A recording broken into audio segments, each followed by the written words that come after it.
Welcome to It's Showtime, a history of Manchester's theatres. Here at the Millyard Museum, our staff felt it was important that we chronicle Manchester's heyday as a theater-going mecca.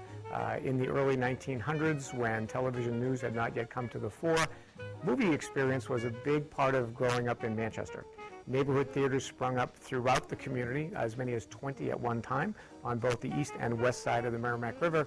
The most grand of them all was the State Theater, which we celebrate here at our State Theater Gallery. But let's take a look inside and celebrate that history of Manchester's theaters.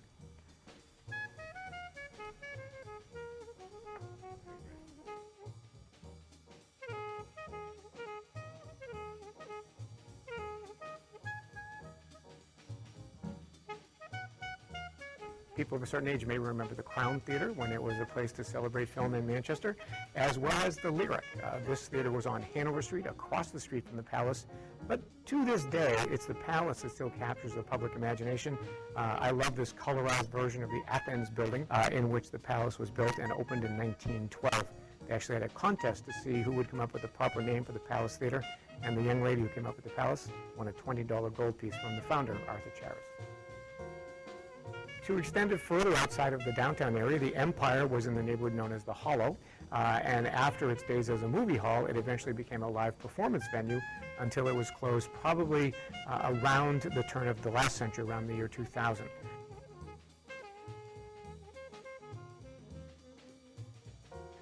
And those of a certain age, again, will remember the Vitaphone Theatre. That was near the corner of Bridge and Elm Street, now the site of the Manchester Place apartment complex. Students from West High School worked hard to try to preserve this theater, but like many others in that neighborhood, it came down in 1989.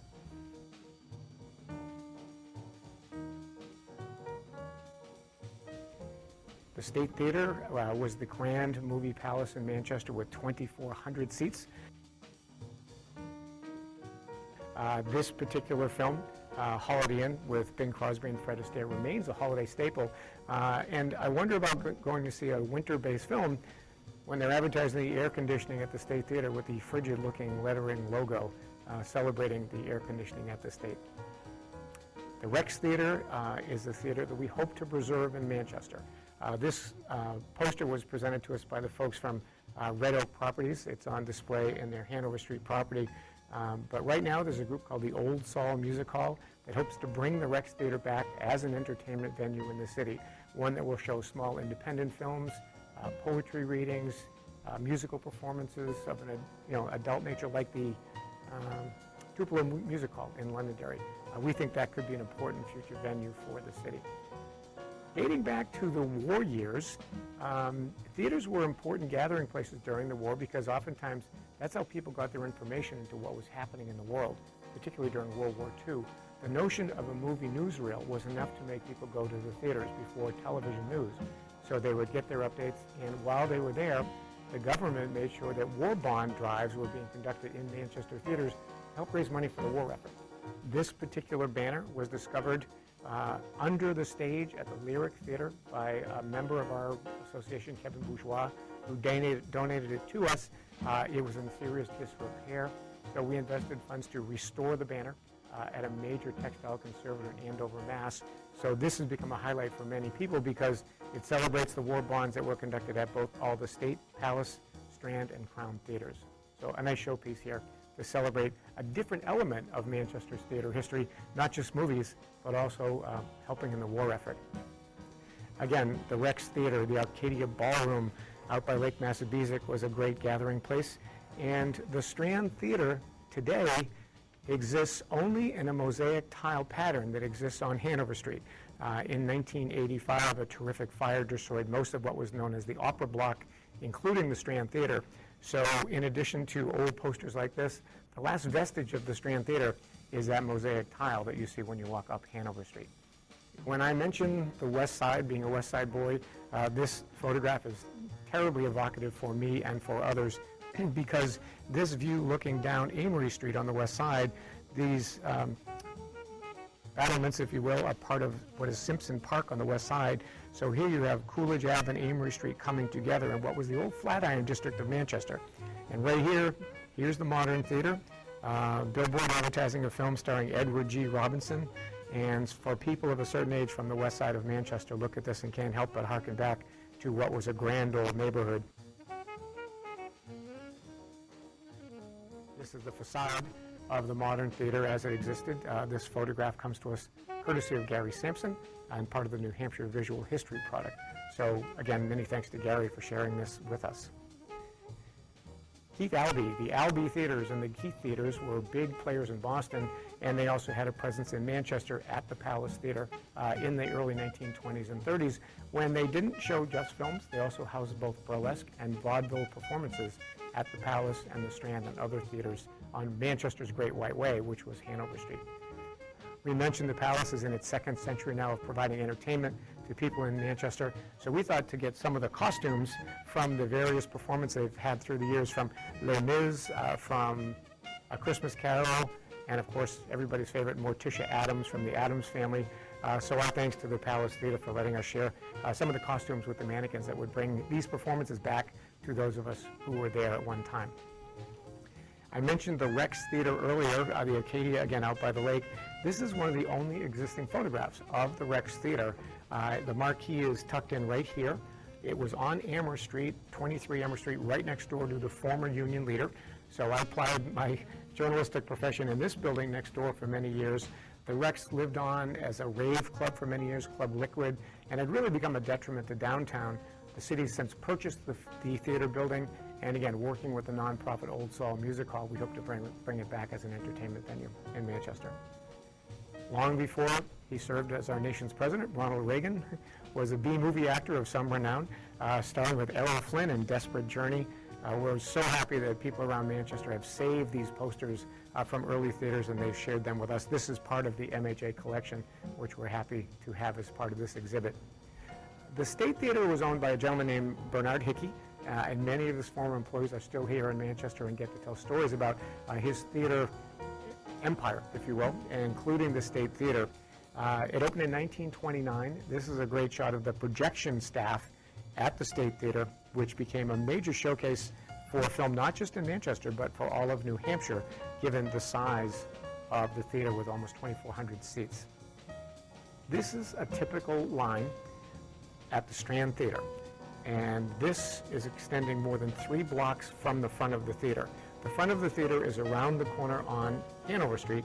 This is the Citizens Bank Amherst Bank building.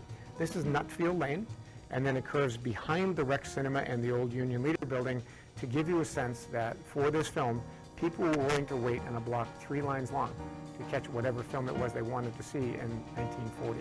We know what the film is, and I'll give you the answer in a minute, but catch that line. The interior of the State Theater was grand beyond all measure.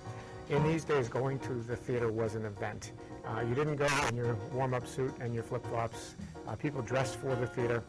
The State, so elegant, and also not just films, but live performances. Among others, Liberace performed here. Gary Lewis and the Playboys brought their music talent to the State Theater, which, again, until 1989, was a showcase for entertainment in Manchester. The lobby was grand.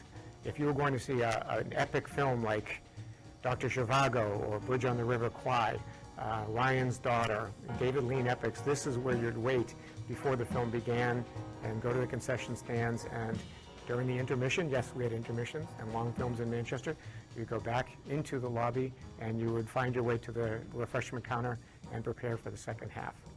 The question about that long line going 3 blocks around the theater, this is where that line started. This is the Strand Theater on Hanover Street in Manchester.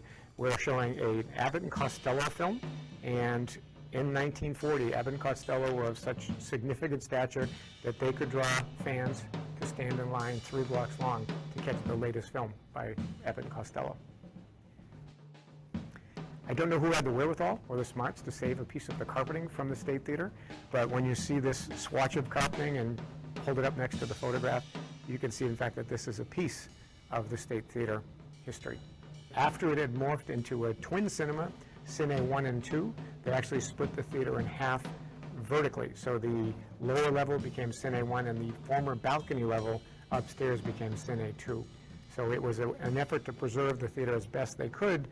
And when you're watching these efforts at preservation, you go back again to the founding of the State Theater in 1929, when the great stone face, the muse of comedy, was put in place atop the State Theater, making it an Art Deco magnet for architecture fans throughout New England. The facade was quite ornate, and that capstone right there on top of the building remains a Manchester icon. It's positioned now outside the Dana Center on the campus of St. Anselm College, so if you'd like to harken back to those days of great movies, you can do so on the hilltop.